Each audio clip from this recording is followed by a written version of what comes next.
1665, a 22-year-old man was scribbling numbers in Cambridge while the plague killed 100,000 people in London. He did not know it, but he was writing the equations that would take humanity to the moon, 304 years later. The problem is that his own numbers proved that this was impossible. Escape velocity, 40,270 kilometers per hour. No horse, no gunpowder, no mechanism known in the 17th century came close. And yet 2 men stepped there with Apollo 11. And in April 2026, the Artemis II mission went further. What you are about to see is the meeting that never happened, but that explains everything. The physicist was 22 years old when he began to calculate the impossible. Not out of ambition, out of boredom. Cambridge was closed. The bubonic plague had killed 1/5 of London's population. There were no classes, there was no formal guidance. There was only time, paper, and a question that would not let him sleep. If an apple falls, why does the moon not fall? The answer he found created a problem. The moon does not fall because it is in constant fall, but always misses the Earth. Orbital velocity. Balance between gravity and tangential motion. The physicist managed to describe the mechanism. What he could not do was imagine how a human being could replicate it.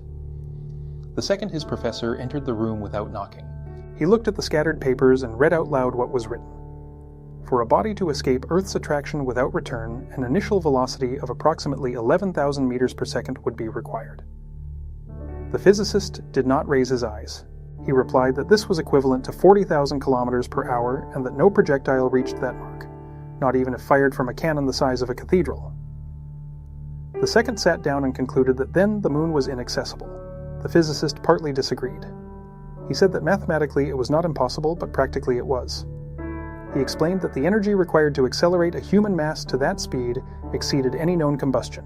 Black powder generated 3 megajoules per kilogram. Something that generated 30 times more would be required, and that could sustain thrust for minutes, not milliseconds. The second raised another problem, the vacuum between the Earth and the moon. The physicist listed the obstacles. Without air, there is no breathing. Without atmospheric pressure, body fluids boil at 37 degrees. The temperature in vacuum oscillates between 120 positive degrees under the sun and 270 negative in the shadow. No material known to man withstands a variation of 390 degrees in repeated cycles. And there was another problem. Any liquid fuel cold enough to generate dense energy would evaporate before being used. The physicist calculated that a liquid at minus 250 degrees boiled spontaneously in any known container. The silence lasted 10 seconds. The second looked at the window and asked why then the physicist kept calculating. The physicist finally raised his face and replied that numbers do not lie. If there is an escape velocity, there is a path. He just did not know which. It was at that moment that a sheet of paper fell to the floor, but not from the physicist's hands. The man did not say his name immediately. He staggered, leaned against the wall, took 3 deep breaths before managing to speak. Then he apologized for the intrusion. He explained that he had been studying those calculations, the physicist's calculations, trying to understand why he had spent 3 days vomiting inside a metal capsule on the way to the moon, and suddenly he was there. The physicist did not move. The second took 2 steps back. The man continued. He said that his name was Nilo, that he came from 1969, and that he had stepped on the moon. On July 21st, at 2 hours and 56 minutes in the morning, Universal Time, he descended an aluminum ladder and sank his boot into a soil that no human being had touched in 4.5 billion years. The second found his voice and said that that was impossible. Nilo pointed to the papers on the physicist's table and replied that he knew, because of those calculations. Escape velocity of 11,186 kilometers per second, Earth-Moon distance of 384,400 kilometers, impossible temperature, lethal vacuum. He knew each one of those problems, he had lived each one of them. The physicist stood up and asked how. Nilo explained that they used a rocket. Not a cannon, a 3-stage rocket called Saturn V. Height, 110 meters. Weight at launch, 2,170 tons. 5 F1 engines in the first stage, burning refined kerosene and liquid oxygen, generating 34 megaphysics of thrust. That equaled 7.6 million pounds of force. They climbed at 4G for 11 minutes until reaching Earth orbit. The physicist interrupted and asked about the problem of the boiling liquid. How did they keep the fuel stable? Nilo explained that the propellants were stored at cryogenic temperatures. liquid hydrogen at minus 253 degrees Celsius, liquid oxygen at minus 183 degrees. The physicist was right. They boiled all the time inside the tanks. The solution was to continuously refill during the countdown, replacing what evaporated. The rocket remained connected to fueling lines until seconds before ignition. The physicist picked up a quill and asked him to continue. Nilo went on. The exhaust gases from the engines exited at 315 degrees Celsius. To prevent the nozzles from melting, each engine had 1,080 cooling tubes through which liquid hydrogen circulated. A system that turned the problem into a solution. The same liquid that fed the combustion also protected the metal. The second interrupted and asked how long it took to escape the atmosphere. Nilo replied, 8 minutes and 2 seconds from launch to main engine cutoff. In 30 seconds, they were already at 600 kilometers per hour. They broke the sound barrier in less than a minute. Before engine cutoff, they exceeded 24,000 kilometers per hour. The physicist wrote everything down. Then he asked about the nausea. Nilo explained. When entering microgravity, the inner ear stops working properly. It was made to detect gravity and inform the brain which direction is down. Without gravity, the semicircular canals send random signals. The eyes say the person is still. The ear says they are spinning. The brain enters conflict and responds in the only way it knows: nausea, vomiting, disorientation. 70% of astronauts suffer this in the first 3 days. He suffered it. The physicist stopped writing and asked what the moon was like. Nilo closed his eyes for a moment before answering. He said it was silent. The ground was covered in regolith, fragments of rock and volcanic glass, some smaller than a millimeter, others the size of a fingernail. They cut like ground glass. The dust stuck to everything due to electrostatic charge. When they returned to the capsule and removed their helmets, the smell was of burned gunpowder. The sky was black, even with the sun shining. There was no atmosphere to scatter light, the stars did not twinkle, and the horizon was frighteningly close. The moon's radius is 1,037 kilometers, Earth has 6,371. You could feel the curvature. Feel that you were on a small sphere, suspended in nothing. The physicist remained silent for 30 seconds. Then he said that Nilo's numbers solved his problems, but created others. If they had achieved that in 1969, why did they stop? Nilo opened his mouth to answer. But before he could, another person appeared in the room. If this explanation about the engines and the vestibular system made sense to you, leave a like. It helps the algorithm show this type of content to more people. Meanwhile, in April 2026, Tina Koch had the same problem as Nilo, but the opposite. She did not want to understand why she had felt sick. She wanted to understand why the re-entry speed of Artemis II was lower than that of Apollo 11, even with a more powerful rocket. The answer was in the trajectory. Apollo 11 used a direct outbound route. Artemis II used a free return trajectory, a gravitational curve around the moon that allows return home without needing another engine burn. Orbital mechanics does the work. Tina went looking for the fundamentals.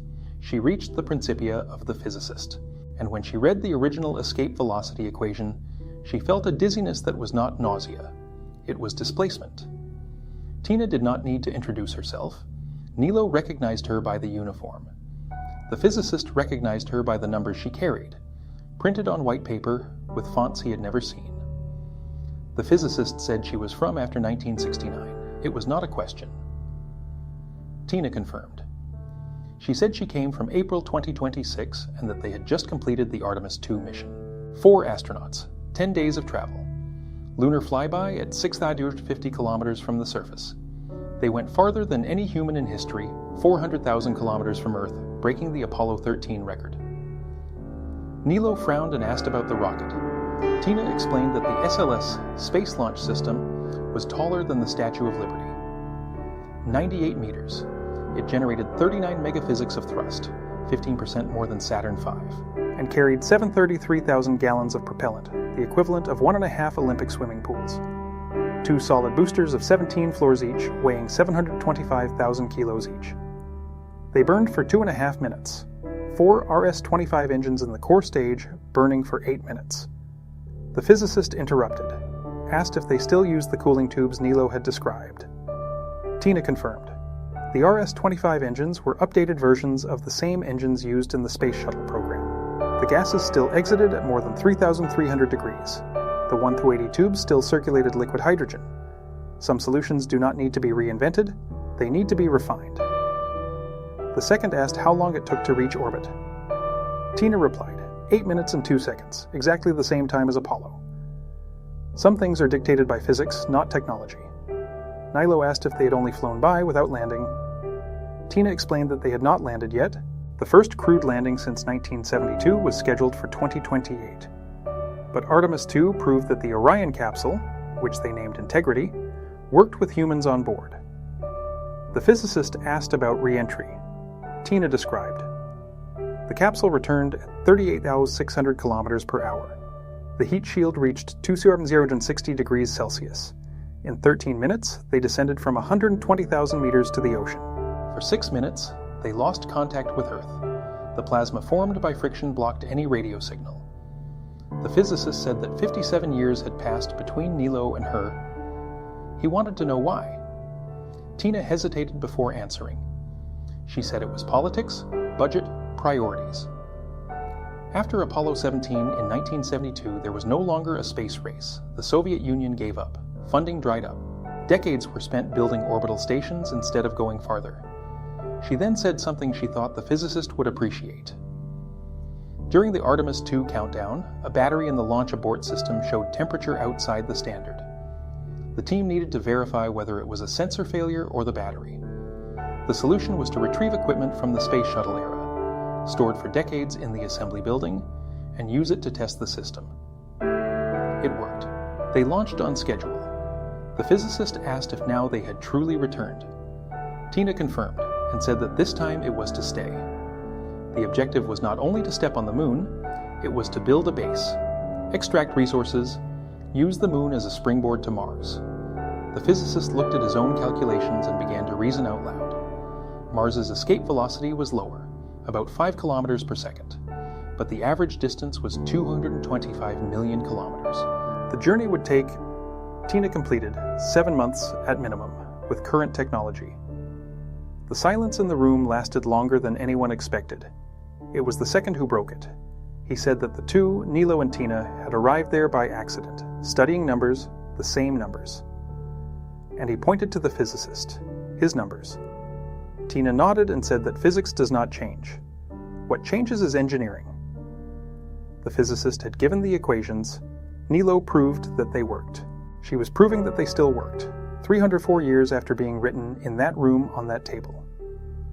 Tina then took the small plush toy from her pocket. She explained that it was called Rise, designed by an 8-year-old child named Lucas. It represented the moon wearing the Earth as a hat. Inside it, a card with 5 million names, people who wanted to be part of the journey. She said that was what Artemis II meant. It was not just a technical mission. It was an invitation. The physicist looked at the nearest candle. The flame flickered. Then he asked if what he was writing there, at that moment, would still be correct when they were on Mars. Nilo replied that it would be correct when they were anywhere. Gravity does not change. Escape velocity does not change. What changes is the human capacity to overcome the numbers, and if you want to follow the next temporal crossovers, politics, physics, history intersecting, subscribe to the channel. Every week there is a new video, 3 people from 3 different centuries, brought together by an accident that should not exist, but that was only possible because the numbers were always right. The physicist did not live to see the moon be reached. Nilo did not live to see the moon be reoccupied. Tina does not know what comes next, but the calculations do.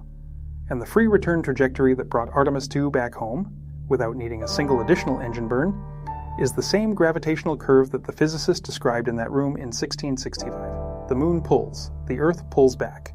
And in between, 4 astronauts returned home because mathematics never fails. If you want to see more encounters like this, crossing centuries, connecting data, revealing what physics always knew before us, do not miss the next video.